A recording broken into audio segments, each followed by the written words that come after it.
Camille Saint-Saens was born at the beginning of the Romantic era of music in Paris, France. He was a prodigy on piano and ended up going to the prestigious Paris Conservatory to study composition and organ. He became friends with Franz Liszt, another popular composer at the time.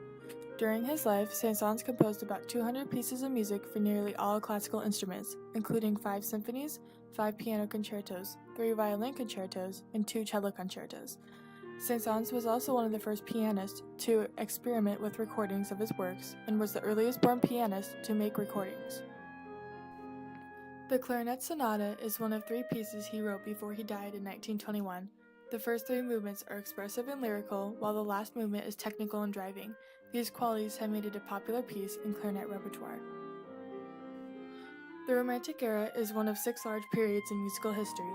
It began in about 1815 and lasted until about 1910. The Romantic era is known in music as the era that focuses on emotional expression and individuality. Beethoven is one of the famous composers that helped music transition from the classical era. New musical forms were created during this time, such as the nocturne, prelude, and intermezzo. Early Romantic composers included Mendelssohn, Chopin, and Liszt.